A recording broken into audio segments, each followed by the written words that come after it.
Hello, everyone, and welcome to the Ukulele on the Ground podcast. My name is Aldrine. Joining me are Mr. Aaron, the voice, Nakamura. Say what's up, Aaron. What's up? And Mr. Kahai, the legend, under the boardwalk, Furgan. Say what's up, Kahai. What's up? The boys are here. It is time to discuss some ukulele. That means we are live right now, so utilize the live chat. Ask us anything, basically, and we'll try to answer it as best as we can. I'll put in my 2 cents. These guys will put in their 2 cents, and we'll come up with the best 6-cent answer just for you. Ukulele related, non-ukulele related, whatever. We'll answer any and all of your burning questions, right, Kahai? Yep. That's what we do here, right? Yeah. You ever answer something and then realize, like, maybe I shouldn't have done that? Oh, like give an example. Like when somebody says we answer all ukulele and non-ukulele related questions. Oh. And you just go, yep. And I was like, wait a minute. Maybe You confirmed it. You confirmed that we do answer non-ukulele questions. Okay. Yeah, and somebody's gonna send us an email like of a picture of their moles. Like, oh, does this look normal? Don't do that, please. Nobody do that. I'm just joking. It's one of those times where like I have to publicly say I'm just joking. Please do not send us any medical questions. Yeah. Go see your doctor if you're worried, legal questions, or financial Yes, questions. none of that stuff. Okay, please let it be related to at least ukulele or Nicktoons. We can answer any of those two things. Okay, yeah. All right. Or 90s wrestling. Yeah, 90s or- wrestling, 2000s wrestling. Oh no, maybe 2010s wrestling. After 2000s, that's when they started watching again. 2010s and on wrestling. WWE, AEW, NJPW, AJPW, like we got them. ROH, I got you. You know what I mean? Any of those questions, good, but not like, yeah, can you take a look at this? Does this look infected? Go see a doctor. Right. So, Kahai, fresh cut for today. You know why? There's a fresh cut going on. You know why? Thanksgiving? Well, I was just gonna say I have a date this Thursday, and because of my date, I want to look good. I want to make sure that I'm looking my Thursday best for my date this coming Thursday with a very lucky turkey. Yeah.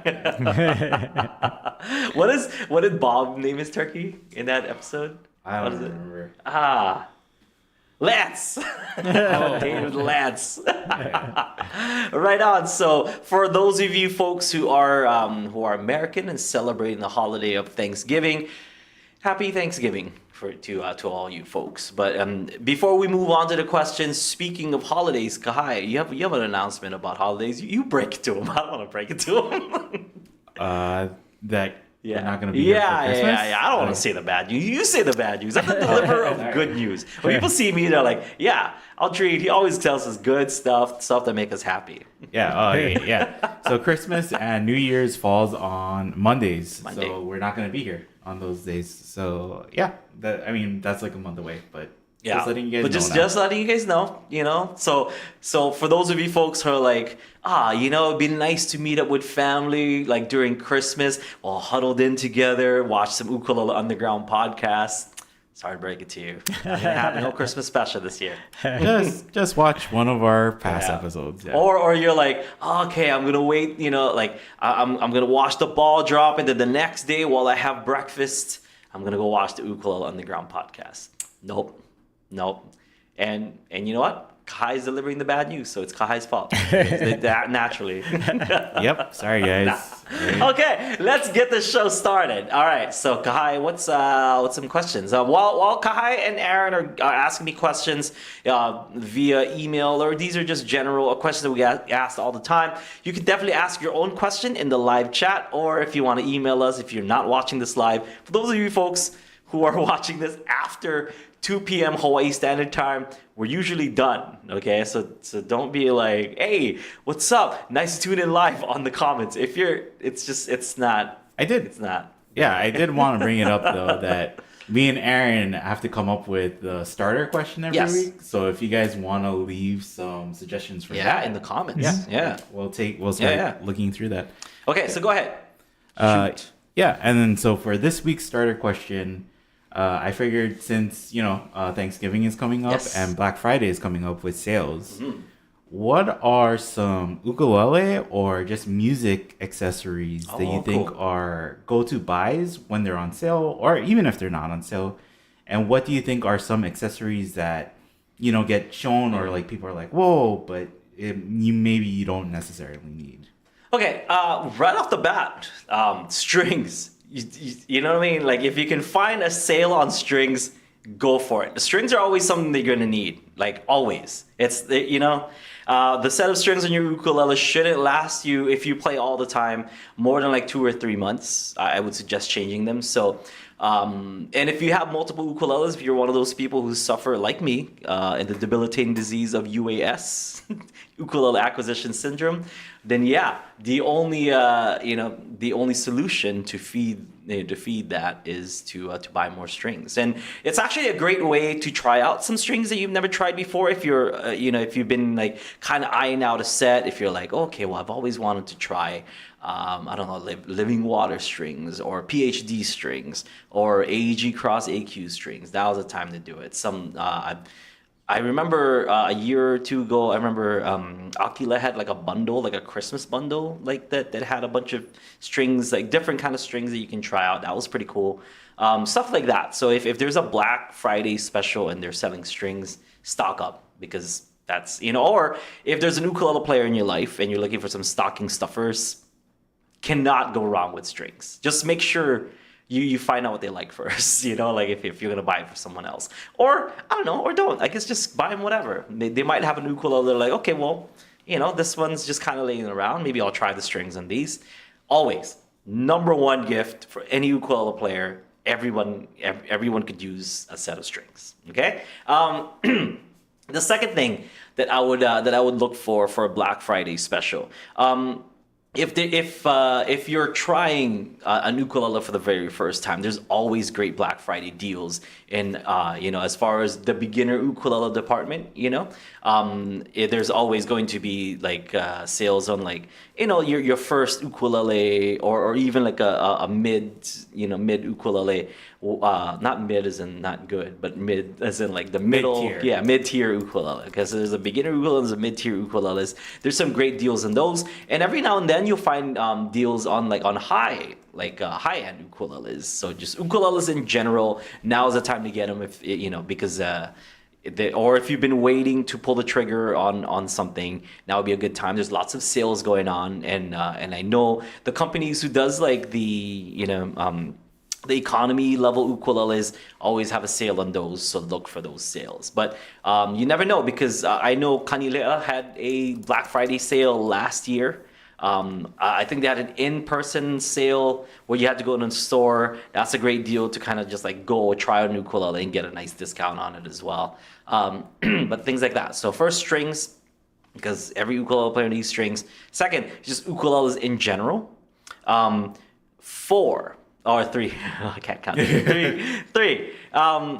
So the third one, I would say, if there's any kind of accessories that you're looking for, so if you have an ukulele player in your life that like performs and stuff like that, cables. Cannot go wrong with cables. Like XLR cables, 1/4-inch cables, if they have an electric ukulele, those things are on sale at like Black Friday, or like on the big ones like Amazon and stuff. So like get those, because even if you buy them like cheap ones, and if they're like aficionados that use like specialty cables and stuff, they always have like an amp at home, where they just use it to practice or whatever. Anybody could use a 1/4-inch wire. Like I like using fancy 1/4 inches, but if somebody gifted me a 1/4 inch, I'm like, yeah, thanks.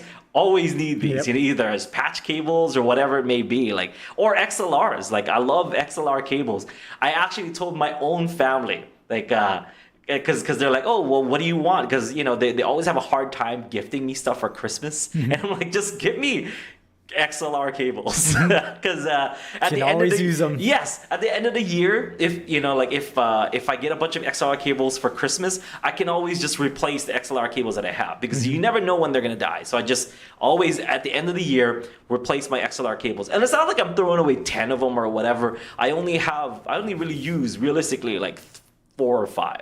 XLR cables, and that's in like live performances and XLR cables at my own home studio. Like that's it. I mean, I would put that maybe at number 2 even. Like I would go strings is number 1, cables is number 2, and ukuleles as number 3. Because if we're talking like people should already have ukuleles, and if they don't, then it's probably on sale. Yeah, I guess the only reason why you wouldn't buy cables for somebody is if they solely play acoustic, right? Like That's true. Yeah. If they play in. acoustic, don't get them cables. But even then, even an acoustic player, could use an XLR cable to plug in a microphone to to amp up their instrument if they want to. So I guess cable still pretty pretty relevant even to the acoustic player, because you could get a nice pencil mic to amp up or mic up your ukulele, and those those pencil mics need XLR cables.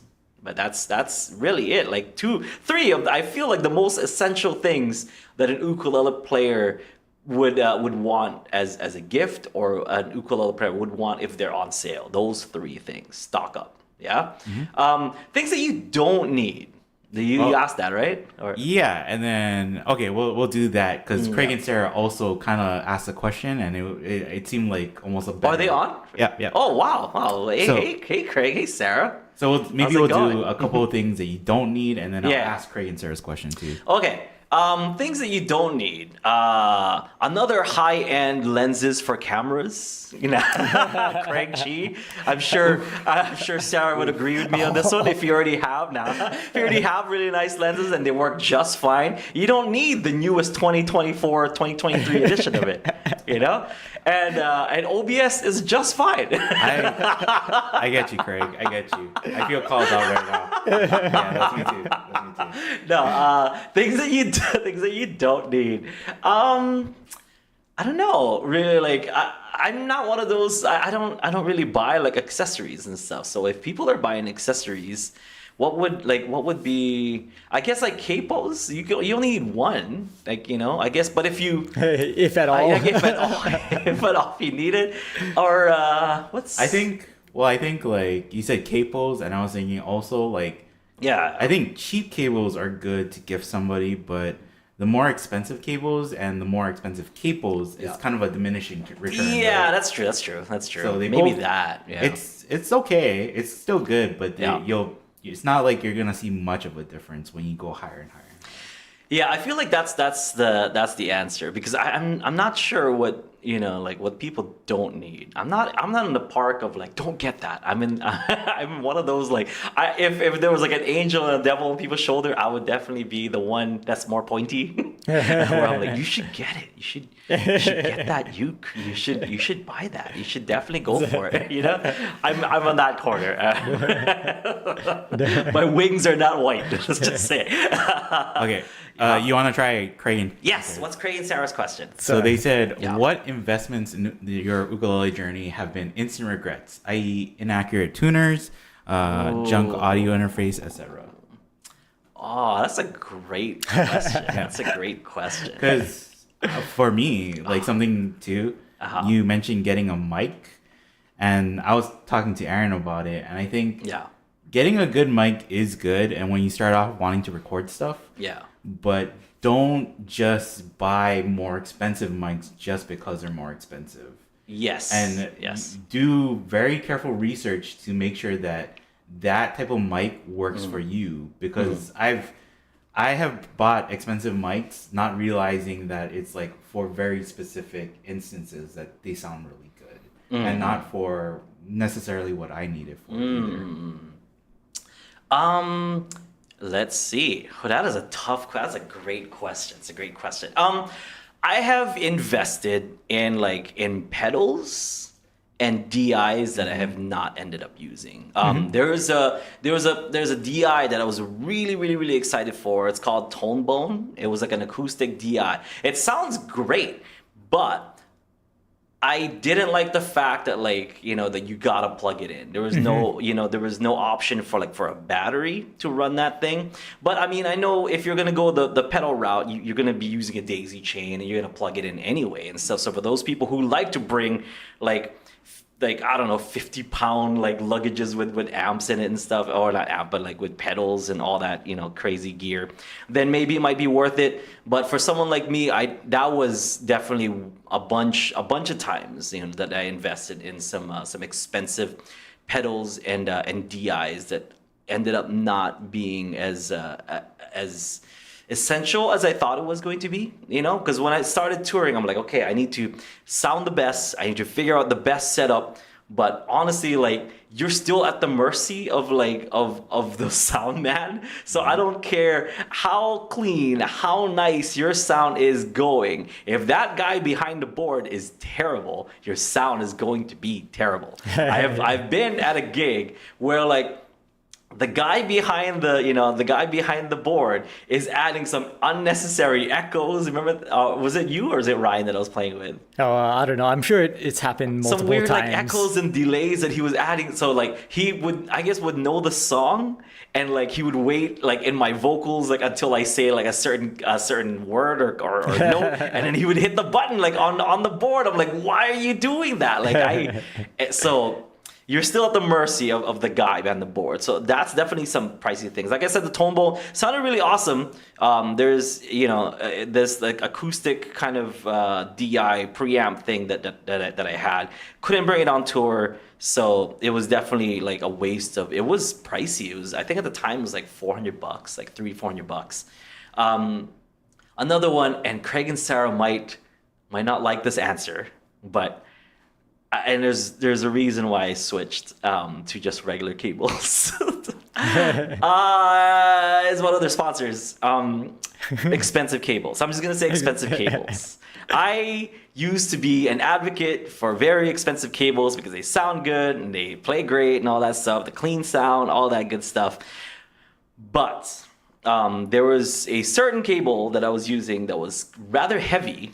And it kept like, because it was so heavy, and the connectors is a kind of fancy connector that was a little sharp, okay? Like the housing on the thing. So it would be like this kind of, this metal part, it was a little bit sharp. So the wire itself right here, see where like where the skinny part goes into the thick part right here?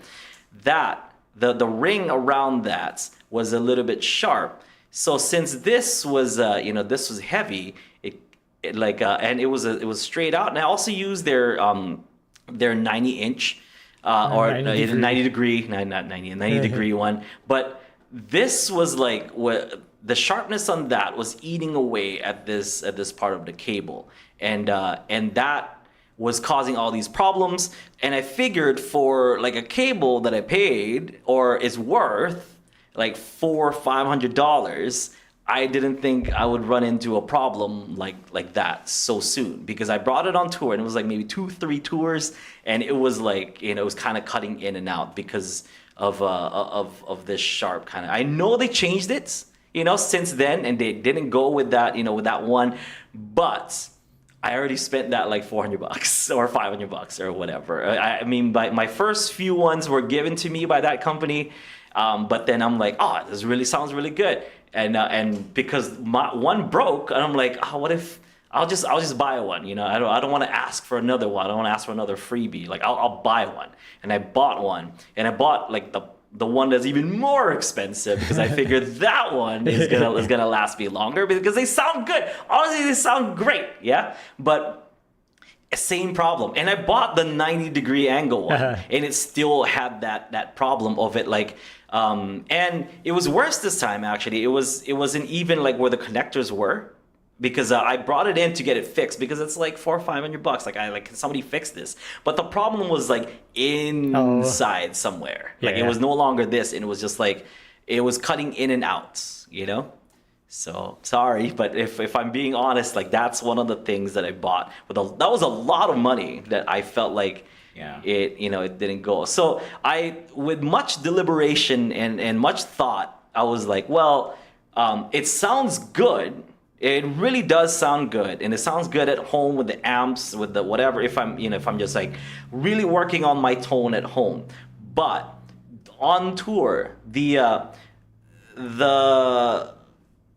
sound that the difference in sound was not big enough that you can, that the audience could tell. I don't know if that makes a difference. That makes sense. But like, if I were to play like a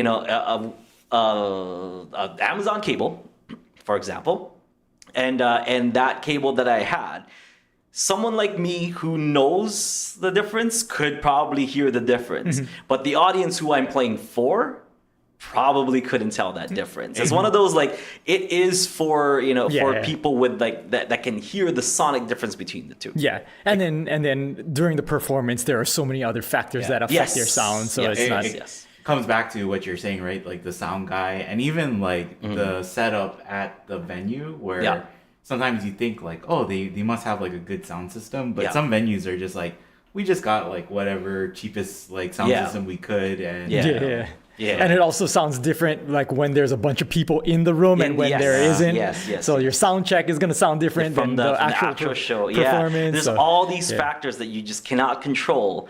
And for myself, I mean, if you're getting them for free, then all good. You just use them all the time. You know what I mean? But like, I felt shame, and I don't know. I didn't ask them for like a sponsorship or anything like that. So I paid for one just because I felt bad. I got like 2 or 3 cables from them for free, and all of them kind of went defective, and I bought some, and then that was defective too. So I'm like, oh, I'm not gonna spend like another $400 on it. Like maybe I'll burn me 4 times. And even Shame and then on me. I went I went to go like look for what is the next, like, what is one that is like fine, like, but it isn't like Amazon cables, but is really good. And that was Zeola Silverline.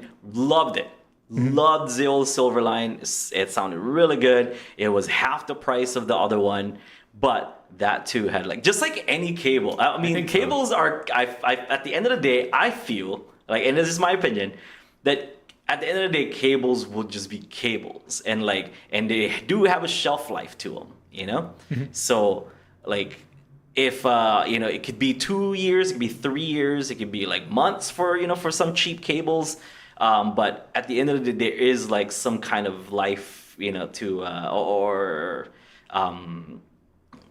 is a shelf life to the cables and stuff. So spend what you would be willing to spend. I mean, if you can, that's true. That's that you're true. gonna have If to you replace. have indispensable income, then make a decision based on that. Or if you just had, like whatever F around money, then like go toss your F around money. For me, I feel like I would prefer to like not spend as much as I could on cables, but like split it in half and buy 2 of the same cables. So like I have one in backup when like if something breaks or when I really need it, right?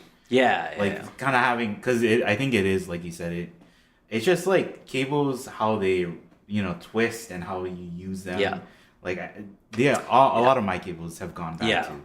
So I don't know, and like another factor too is like I'm just not great at taking care of things. Like, don't give me anything expensive because I will somehow find a way to break it. Man, that's another thing too. Like maybe for me personally, it's just not a great idea, but for people who are not, like as abusive to their things, it might be great. But you know what I mean, like.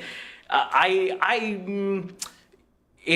thank Joe Souza so much for like being able to supply some pretty high-end expensive ukuleles to myself, knowing what I do with them. Beat them up. Beat them up on stage. Beat them up. Yeah, he said to beat it up, so that's what I do.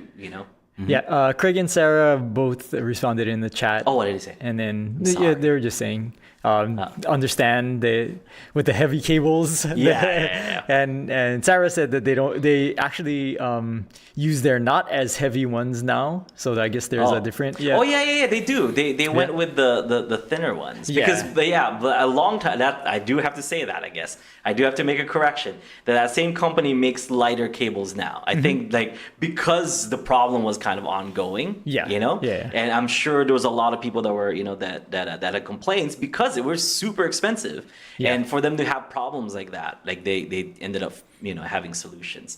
Okay, that And makes then- sense. and And then- I did see those. I did see those from you guys. Yeah, and then Yeah. Brother Sam said like the nice cables you can use it for recording, Yes. but then for everyday use don't really need Yes, it. yes, Yeah. yes. So that, I mean, if we're talking regrets, it's just one of those, like, I guess I regret taking it on tour because it just, you know what I mean? I'm not very good at packing, so I will just put my cables wherever they fit. I'll just put my, like, pedal, my DI, whatever, wherever it may fit. I don't have any, like, special whatever for it, yeah, I'm just not very good at taking care of things. So it's just as a heads up for anybody gifting me anything, I'm not great at taking care of stuff. So yeah, if anyone is like, "Do you want this dog?" I was like, "No, I don't." Yeah. All right. Hope that answers. So those two things, I feel like, a lot of pedals that I regretted buying.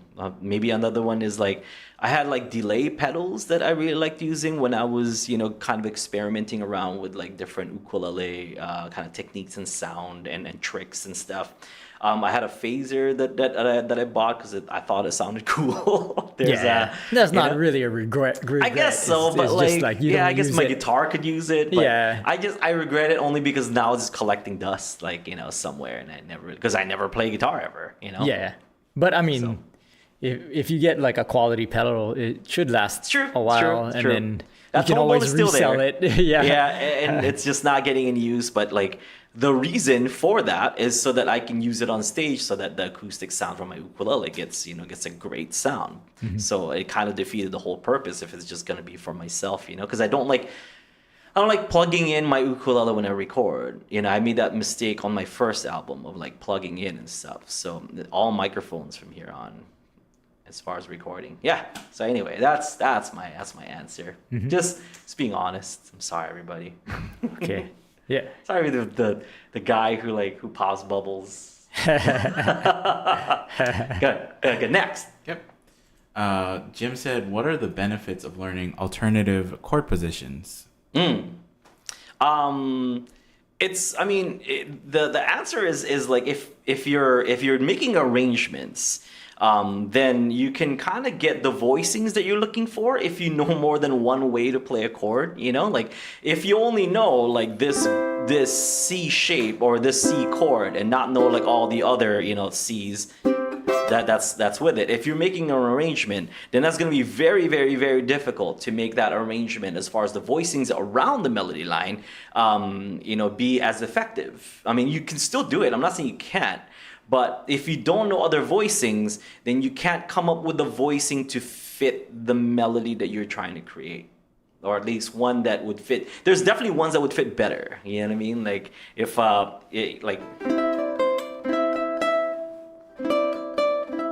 even like Mary Had a Little Lamb. So it starts out here, which is fine if you're doing an open C.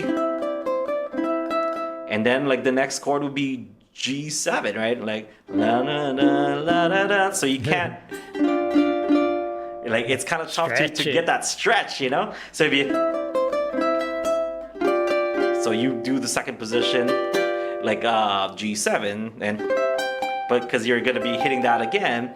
If you're hitting this second chord, second position G7 chord, then then all the voicings go up. It'd be kind of weird to go up in the voicings and then go back to an open voicing just to get that the rest of that line or the rest of that phrase.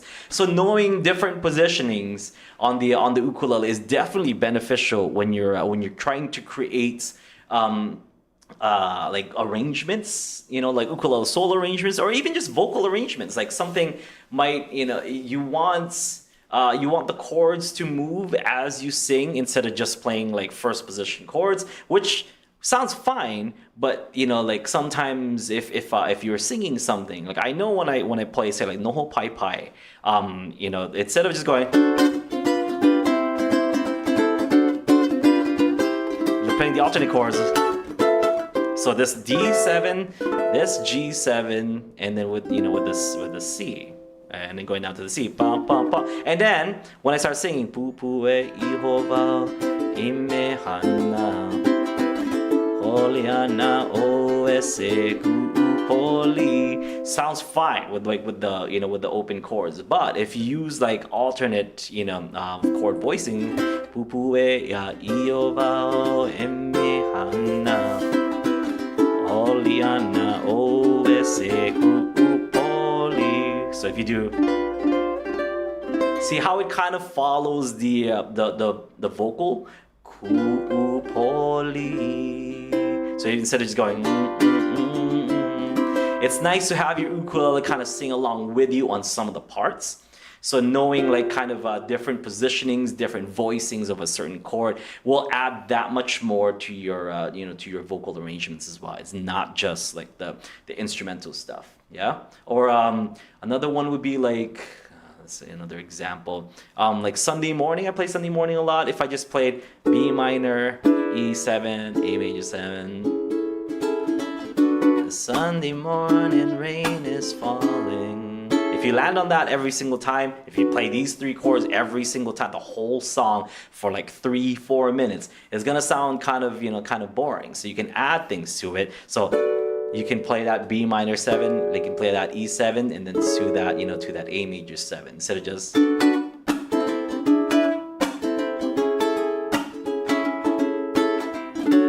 can even add like that, use substitution for the D major 7 rather than just B minor 7, then going to like that E7 going to the A major 7, or landing here and to that A major 7. There's like so much stuff. That may be all, because there's that part, all I need. In darkness she is all I see. So if you wanted to follow, maybe all I need. Those are not the notes that I'm singing, but because there's movements in the chords, like and there's that will accompany really nicely on the vocals if there's movements on the chords as well, because the chords are moving with you rather than just doing first position open chords all the time, Yep. Yeah. Yeah. Yep. Next. Yeah. Celebrities today. We got brother Sam on. We got Craig and Sarah. We got who else we got? Who I didn't see. I can't see the chat. So by the way, guys, I can't see the chat. I'm just looking at just the camera. So you guys can be saying stuff and I can't see it.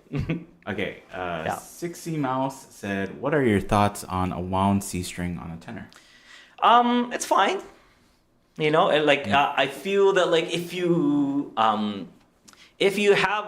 the wound C string, it's less that you would have a buzz, only because the tension is so high on that on that one string. But then again, if you don't just like kind of strum your ukulele and sing, if you pick on it, then you might hear the difference in tone if you're doing like ukulele solos and really delicate lines and stuff. So that might make a difference in there. I'm not a big fan of them anymore because of that fact. Like there's definitely a tonal difference between when you hit that wound C versus E and A. I just like all my strings to be made out of the same material, so at least it stays consistent, and sometimes you get that kind of squeak sound. I'm not a big fan of that, but I'm not saying that they're bad. I'm not saying that they sound junk or whatever, because like some of my favorite albums growing up was played with a wound C string. Like Peter Moon played with a wound C string. Troy Fernandez played with a wound C string. You got guys like Ota-san who played with a wound low G string. So like there's definitely ways around it, and they can sound good, but because we're now living in the future, there's they have made the unwound C string sound really good without it being wound, and you might run into some buzzes more often with the nylon one than you would with the aluminum wound C string. But they, as far as tone and sound goes, they've really upped their game, and I think the strings nowadays are nice and consistent. So yeah, that's it. It's probably more about finding What whichever works for brand you. or- Yeah. And strings are exactly that. Like asking me what like what strings Subjective. I prefer. It's like asking a local person in Hawaii like what their favorite Simon is. Like, get ready to have a fight with someone. I kind of feel like it's like asking somebody like, oh, what shoes do you wear? And it's like you can get the same what shoes. are the best shoes? The best shoes. What size shoes should I also buy too, right? Like, and if they bought like the same size, same exact brand, and then they put it on, they're like, oh, this doesn't really fit me. It's like, well, yeah, not all shoes fit people. Yeah. Okay. Yeah. What are you using the shoes for? I have Jordan mids. I've been using these like nice mint green ones. It's like For rock climbing? That's true. Really? No, just oh man, my basketball game. There are Jordans, right? Just so I play basketball and then I don't play basketball. those shoes are terrible. I put them on my hands and they didn't fit at all. I hate those shoes. Yeah. Actually, that's a lie. I played basketball recently with ukulele. I at a game of horse. I think the object of the game is to get the word horse, and I definitely won that. Yeah. I got it first. I got it first. Yeah. So good. I'm so good at horse. That's the point of the game, right? The object of the game is to get horse. Yeah, it's like hangman, right? You can't spell the word. Yeah. The point of hangman is to draw the hangman, right? Like, why would it be called a hangman if you know? Is to draw the man getting hanged. Yep. Okay. All right, next. Double dog legs said, "Aloha, question: do you have any tips for instrumentals or for strumming fast during instrumentals/solos? I just did my first instrumental with a P-Man with my local group, and your video was really helpful. Thanks." Loose, really, just try to be as loose as possible. So if we're talking fast strummings, like the best examples would be like any kind of jig song, like While My Guitar Gently Weeps, Cross Current, stuff like that. Like it requires like a really really loose wrist. Okay. Part of this actually it stems from up here before it goes down here. So what I like to do if I'm sitting down, or if I'm standing up using my strap and stuff, I like to put my forearm on the corner of this the ukulele. There's reasons why ukulele makers put like the armrests right here because we're meant to like rest it on this on this part or in this corner. Okay, so if you're putting your ukulele in front or like on top like this and stuff, this is really where you want to hit it. So if you see it from the corner, my forearm is gonna rest there, and this is gonna play a role, okay? Because in order to figure out where to put your forearm, pointer finger, I'm kind of pointing to the sweet spot of the ukulele, which is right here when I strum. So when I pick, it's over the sound hole, but when I strum, it's over here. So it's like this much of a difference as far as the attack goes.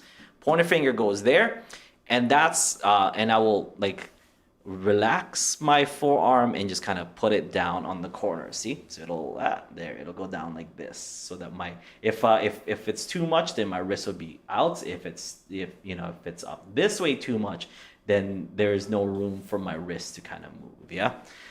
So make sure you just relax. So at this relaxed position, what this does is it locks up my forearm, and it really just relaxes my wrist. So now just let the wrist just hang loose like this. Okay, you're gonna point to yourself just with the wrist, then you're gonna point down to the ground.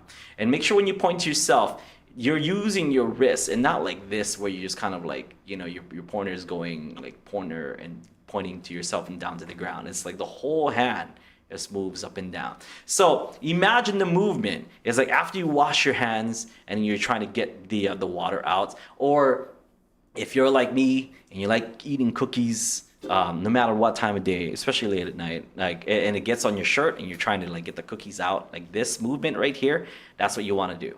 Okay, so like that. If it's too hard, or if you're digging too far in, then you're gonna hurt your chest. If you don't dig hard enough, then you're not getting any of the cookie crumbs off. Okay, so this movement right here is exactly what I'm doing in order to get that strum. So because the wrist is so loose, you can kind of control like how much you're shaking that hand. So that's why like if you watch Jake or any of the fast drummers, their hands always look like a blur, and it's this, it's mostly just the hands. It's not like their forearm is not a blur. It's not this movement. It's this right here. The forearm is moving, but that's not the part that's a blur, because that's being rested here on the corner of the lower bow. Okay, so when you strum, and you want to just start out nice and slow with just some quarter notes, just down, down, down, down, and add the ups for the eighth notes. So 1 and 2 and 3 and 4 and 1 and 2, and then add the 16, 1 and 2, and then add the 30 seconds. And go back to 16s, and then eighths, back to quarters. Because it's not enough to just be able to strum fast. You need to learn control. And you need to learn control, you need to learn how to go from quarter, eighths, 16ths to 32. And then back, okay? So, like kind of go from quarter, eighth, 16th, 32, 16th, eighth, quarter, 8, 16, 32, 16th, 8, quarter, back and forth, until you can do it so well, like going, jumping on that train and then jumping off the train, like, the fast train and just jumping off. So imagine it being like walking, then going on your bike, then going in a car, then going on a train, then go to the car, on a bike, back to walk, and then bike, and then car, and then train. It's like that. So 1, 2, 3, 4, 1 and 2 and 3 and 4 and 1 and a 2 and a 3 and a 4 and a 30 seconds. 1 and a 2 and a 3 and a 4 and a 1 and 2 and 3 and 4 and 1, 2, 3, 4.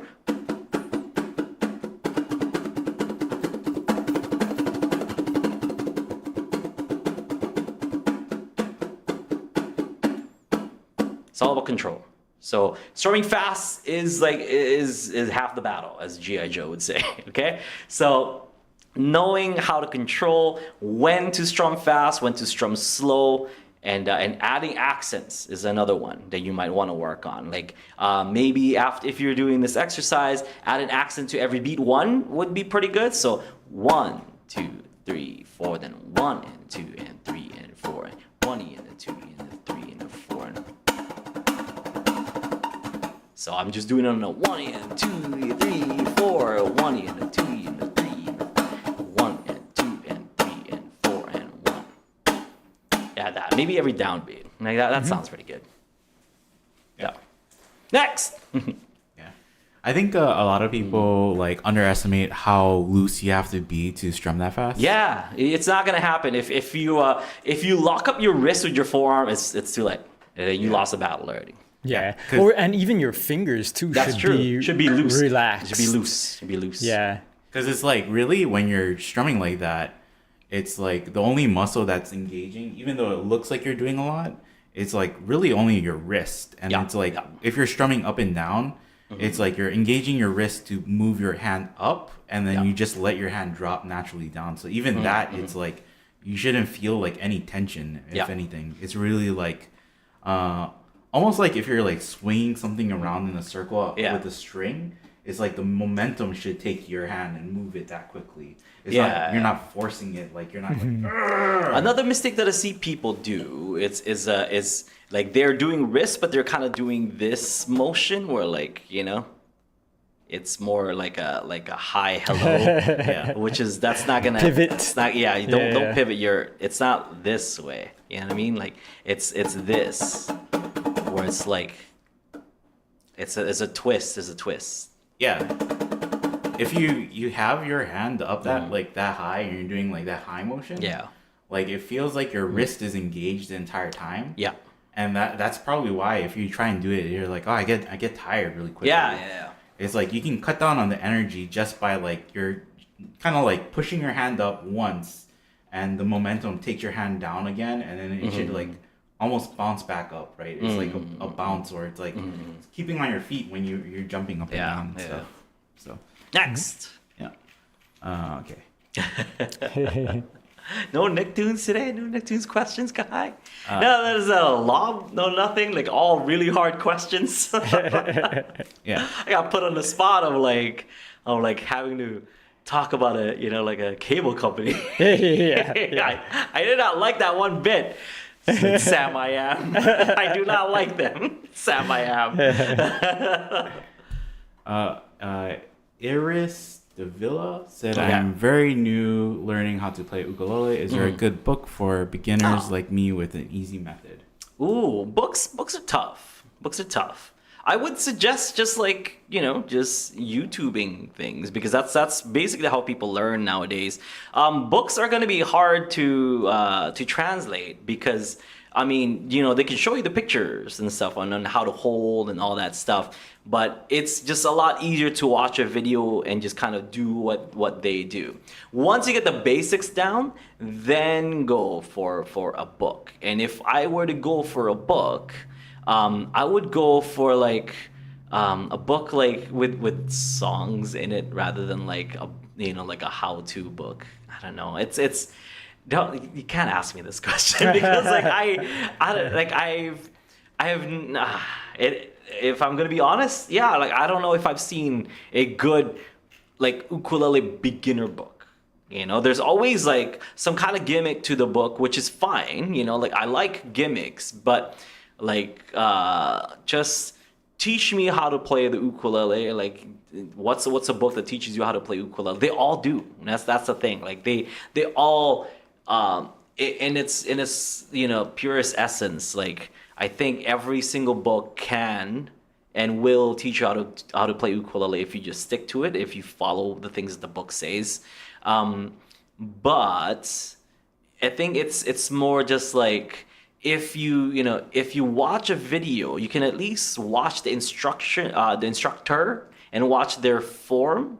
Watch how they do things, watch how they strum, because sometimes when we explain things, it's actually, what we think is happening with the motions, but when we do them, it's a lot different. Like it took me a long time to figure out like how to do or how to explain what a chunk is, like I've been in this teaching ukulele business thing for a long time, and it wasn't until like the past maybe 10 years, like that I'm like, okay, well, this is how I should teach it. And I'm pretty sure, every like teacher will tell you that how they taught like 10 years ago is completely different from how they teach now. So there's always kind of these little nuances that we don't catch as players and as educators. And if you're a student and if you're watching somebody give you instructions, the best rule is to, what is that stop, you can listen, whatever, like where you just watch and copy what they're doing, because you learn a lot from just like trying to like monkey see monkey do kind of thing, because you learn good form, you learn like some chord like positions and stuff that you might not have found before, but also because there's so much instruction out there, then you'll be able to pick ones that you like if you if there's somebody out there that you're like, I like how this person sounds, I like how this person plays, I like this person's style or whatever, then go learn from that person, because everyone is going to be gonna have their own angles in teaching the ukulele. Like I remember Brian Tolentino saying you can't learn everything from one school, you can't learn everything from one book, you can't learn anything from one instructor, and that's absolutely right. So find someone that on YouTube or like a paid site or whatever it may be, and then some kind of an ukulele instructor. If you like them, then stick to what they teach, because you'll probably want to play like that person if that's how you want to model your playing around. Mm-hmm. Or if you want to model your playing around like a few people, by all means go do that. Like watch like 3-4 different instructors, like there's no or a rule. husband and wife or duo, a husband and wife duo that travels around the world, that has like cruises and retreats and stuff in Hawaii. So if you're like, man, I really would like to learn from those two, and I would like to visit Hawaii at the same time, you can cross out those two things, But yeah, like it's so vast now, like the ukulele instructional field, I guess, that you can really just learn as simple as like going online, going to YouTube, or going like even just reading stuff on Reddit. There's like the ukulele Reddit. There's some great advice, some not so great advice, but there's like you just kind of have to weed out the not so great advice and and pick the ones that are worth it. Yeah. And like going back to the beginning, like how did you learn? How did I learn? Yeah, like how did you figure out a bunch of things? Not from books, like and like I said, just song books, because all I had, my dad played guitar and he had like all these like song books that he kept from like the 70s that just had like the songs with the chords. That's why I know so much like oldies kind of songs, because that's what I learned from. But I had a fourth grade teacher that was teaching us how to play ukulele, but they just taught us like the beginning chords. So I played like that teacher for like a good year or whatever, and in the music group Silver Lining that I was a part of in elementary school, they let you like take home some ukuleles, and I just took it home and I just learned it. One of the books, some of the books that I used, one of them definitely was like Treasury of Ukulele Chords.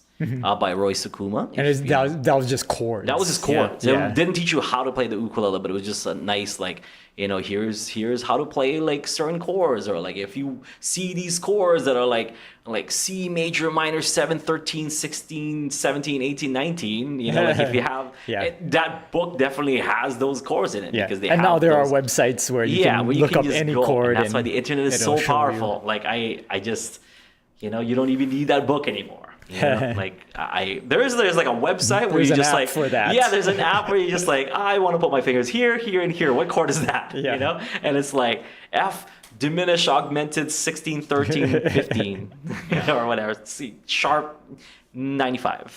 Yeah, I open up like when I want to play mandolin. Yeah. I open up a website that shows mandolin chords, and then I just open up several times, like, and I just pick like all the chords in the song. Yeah. And it's like I can just have it there, and it's like, okay, that's where I need to go to. Yeah. That's where I need to go to. So yeah, let's see. Everything you need. Next. Okay. Come on, Nicktoons question. Oh, sorry. Trent said, I have a Kala shadow tenor ukulele, and the undersaddle pickup went bad. I've had this ukulele for 20 years. I went to the direct website and they discontinued the pickups. What can I do to replace the pickups? Have you tried contacting like Kala directly to see like what they would suggest? It is their ukulele after all, so they would know like the best way to deal with that. Yeah. If I'm guessing shadow is the pickup. Yeah, it's there's like an onboard pickup. Like, so it's a bit different because it's not like just that's why I like using these kind of pickup that doesn't really make any modifications to the body or the side, because like those shadow pickups you have to have that like that hole in here so that you can have the onboard controls and stuff. This I can swap this out and just put a whole new pickup in there and like no big deal, But something like that, you're gonna have to figure out how to or figure out a pickup that would fit in that, in that place. I would, if you're looking for the same shadow like kind of pickup, I would scour like the internets on like eBay or anything. But my first step would be to contact Kala to be like, hey, this pickup gave out. I have so-and-so, this whatever model of ukulele. I want to replace this pickup. What are your suggestions? I know they don't sell shadow anymore. So what are your suggestions? Yeah. Like, or what that do you suggest? particular one. Yeah, for that particular one, And if they have good customer service, they should, at least give you some kind of options. Yeah. And if not, then... and if you don't mind just having like a square hole on the side of your ukulele, get like any other like pickups that's just on the side. Or I think Kala, if it's Kala, it's like a little offset here on the corner, on the lower corner. Yeah. But I mean, anyone should be okay. Like in all the ukulele luthiers, or even people that that work at like guitar centers, should be able to install a pickup. Yeah. You can and even if you get it where it's like a pickup that doesn't use the tone control, you can maybe ask them to like leave the tone control panel so you don't have a hole in the side of your YouTube, even though it's not like if you just completely replace the pickup, right? And stuff. Yeah. So, So let us go one more question, and then I have a story to tell. Okay. since Craig and Sarah are here. So Tribal Flute said, I bought Acklot. I don't know how to say this ukulele. A little over a month ago. I'm hooked. I'm ready to step up to a better quality. How much should I expect to pay for the next level with a preamp? Not as So- expensive as you might think, you know, Yeah. because Trent just talked about Kala, and that had like an onboard shadow pickup or whatever. I Yeah, know but he said 20 years. he or paid whatever. like $600 for that Yeah, one. So yeah. Well, you know, it doesn't have to be that, but there are definitely ukuleles in like the $200-$300 line, like that has like pickups A pickup. or like preamps and stuff in there. So I would say your choices at that level at maybe $300 starting are pretty good. Like I think your choices are pretty good. I don't know about inflation now and stuff. I haven't bought a ukulele in a while. It might be $400, but I think at three, you can get a pretty good one with pickup. That's including pickup in there. Yeah. I mean, check out like the popular brands, of course, like Islander, Kala, what else? Ohana. You know, what are some newer brands that have come out recently? I don't I mean, we don't go to them anymore. So I don't know any of the brands. What's Flight, that? Anue Nue. Flight, yeah, Flight, Anue Nue is great.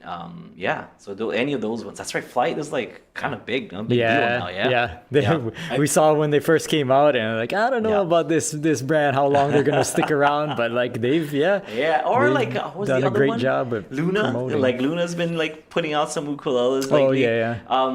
Also, like with Flight, I think like Taimani, friend of the show, Taimani Gardner has her model. You Oh, know, like really? she has like a Flight ukulele model, Wow. and I think it's like $400, $500. Oh. And it's got like the bells and whistles Wow. that she added on there. So it's pretty affordable.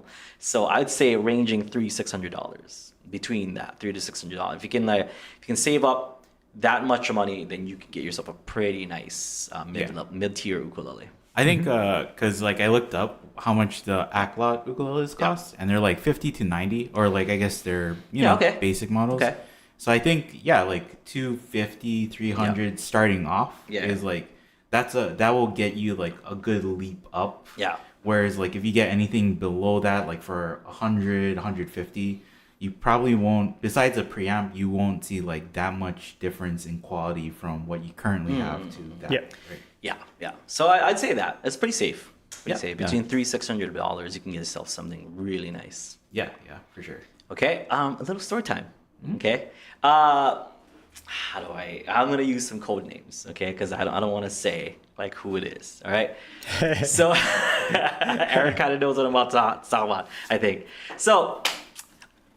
You know, when we got guys and gals and ladies and women. Oh, you know, just correction. Taimani's ukulele is an Enya. Enya, Enya, and that's what it is. And that was the other one I was thinking of, not Flight, Enya. Yeah, people are that's in right. the chat Sorry, saying sorry, Yeah. my bad. See, Yeah. O's, not A's. O's. Enya is another one. We didn't even. Sorry, Taimani. We didn't even mention. We didn't even run mention Enya. So Enya is another one that's kind of on the up and up. Okay. So this past week, I got one of the coolest phone calls ever. And see, the thing is, we don't know who watches the show. We don't know who listens to this podcast and stuff. I just talk as if no one watches or listens to this podcast. Because we're assuming that. Because we're assuming that no one listens or watches this podcast. Yeah, other than the live chat. We love the live we chat. love you guys. You exist. We heart you so much. Oh my God, we love you so much. Oh no, that Korean heart. Yeah, there it is. We heart you. Okay, now. With that said, other than the awesome, lovely people on the live chat right now, we don't know who's listening, you know? We don't know who's watching, we don't know who's listening. So sometimes I just say stuff, you know? Like, and luckily, I said good things about a certain person. I said good things about someone. This particular example, I didn't like bash a cable company or anything like that, you know? I actually said good things about somebody, okay?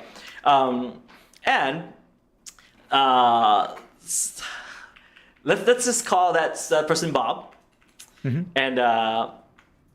Bob's offspring. Yeah. Bob's next. Or Robert and Little Bob. Yeah, Little Bob. That's too obvious. Little Bob. Okay, Big Bob and Little Bob. He says Big Bob. It's talking about Big Bob. And it's Little Bob. And I had a phone call from Little Bob saying like, saying thanks for talking about, saying good things about Big Bob. And I'm like starstruck because I never hear, I know Little Bob, Yeah. But we've never been like, and then no, like, no reason at all. It's just our paths have been crossed that way, we have respect for each other. At least I hope so. Like at least I do. Definitely. Yeah, definitely. Major. I talk about Little Bob on this show all the time. Also, it's been on some of my tier lists. Of some sorts. Okay. So get a phone call, and I'm like starstruck.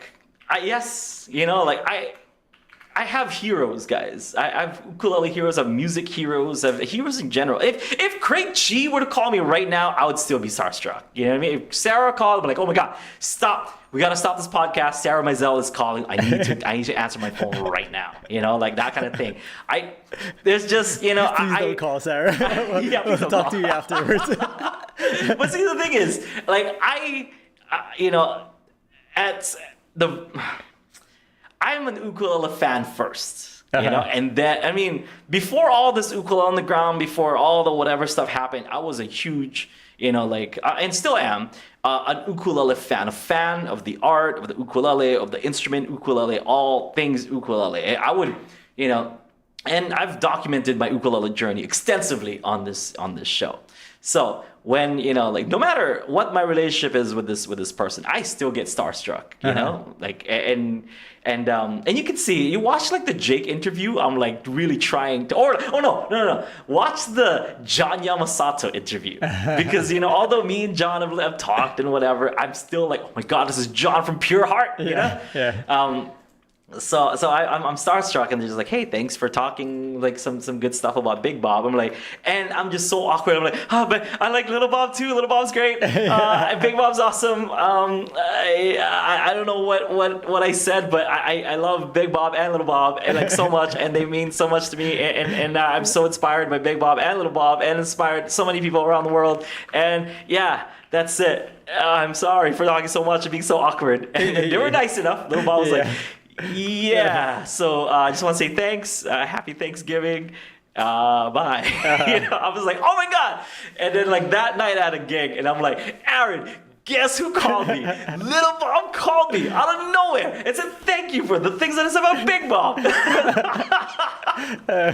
and I'm like, and I made an apology text saying like, oh my God, I'm so sorry, I'm so awkward, but I just love you guys so much. I'm just a huge fan. I really am. When you did that thing, yeah, it was awesome. It was pretty awesome. Oh my God. And I'm like, I'm sweating right now because I'm like, maybe like Little Bob might watch this too, and it's like, hey, you know what?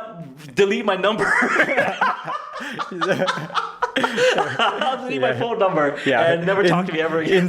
Inside, we're still like the 10-year-old kid exactly. that just loves ukulele and just big fans of it. Like I'm thrilled. And I'm very, very, very blessed to be able to do this job of being in front of a camera and being able to address and answer ukulele questions, perform, teach, anything. Like all this stuff is a huge, huge, huge blessing, and I count my blessings every single day. I'm very, very, very grateful. I know Thanksgiving is coming up, and I just want to say thank you to everybody like who's been a part of this journey, no matter how small, no matter how big, no matter how inspirational or whatever. All of you guys matter. Like honestly, like everyone, thank you for if it wasn't for you folks, I wouldn't be here. I wouldn't have the life that I live. And it's not like I live a Drake style life or anything, but like I live a great life with my wife and kids and my friends and stuff, and I have the community of ukulele players online and offline to thank for that, and it's been amazing. So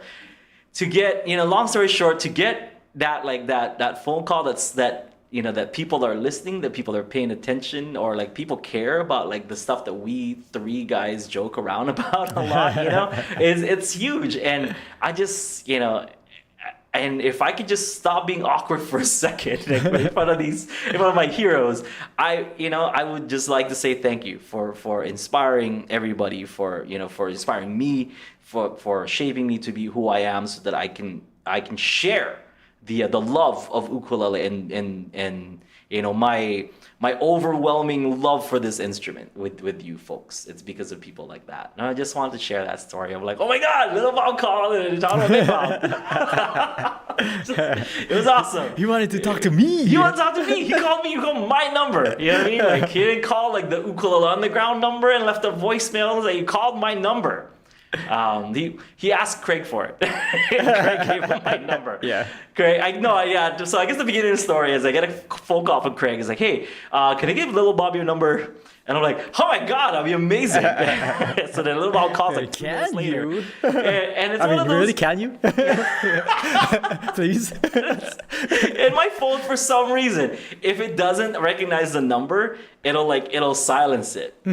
So like, and no, it won't even vibrate. It'll just say missed call or whatever. It won't even go through. And then I had to just trust that was the phone call I was waiting for, and I called that number. Because what if it was like some scammer, like that just happened to call me at the right time, and I called back.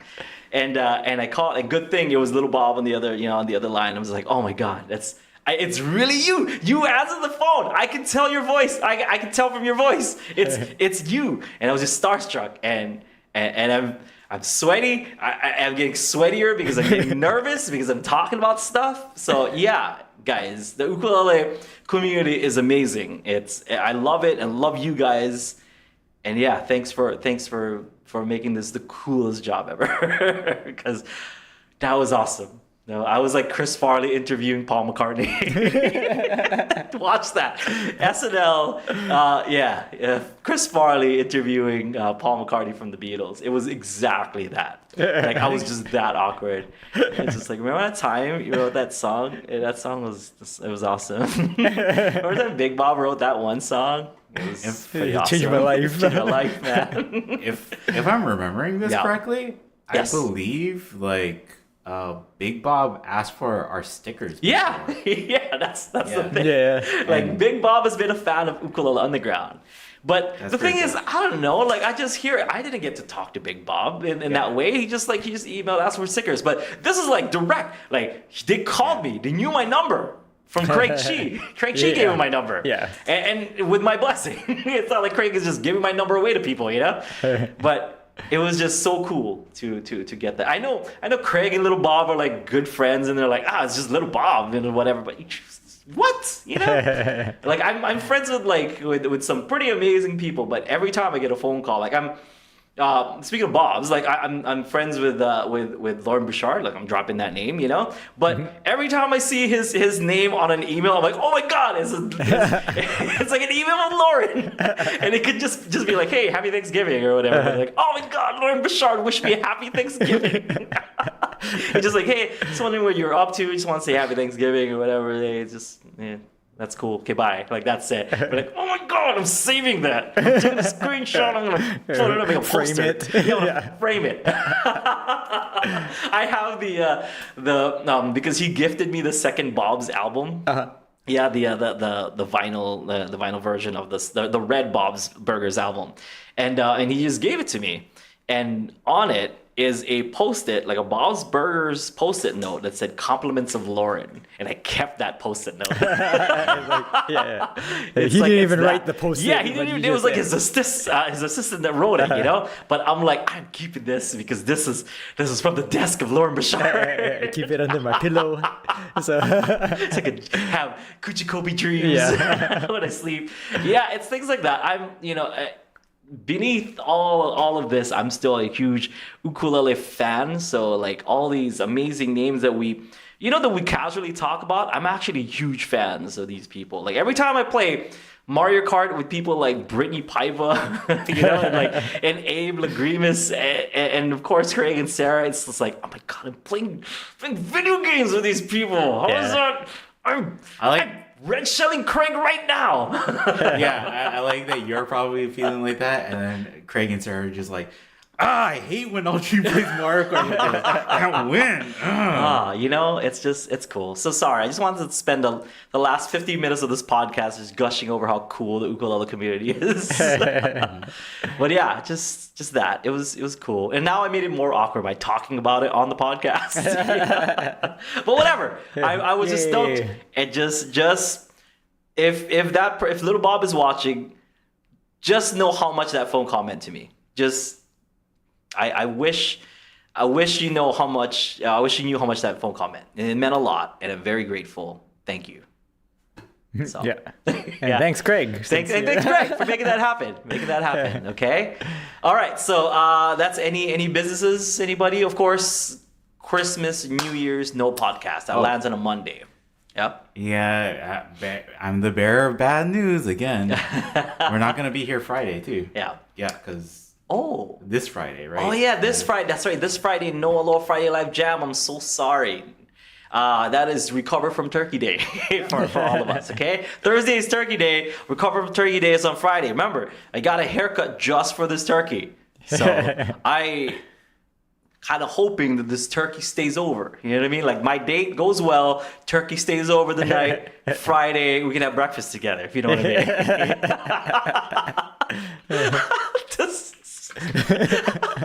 Sorry. to all the people who are like, oh, okay, now I don't want to listen to this podcast. he talks about how awesome this community is, and then he gets there's a dirty Thanksgiving turkey joke like that.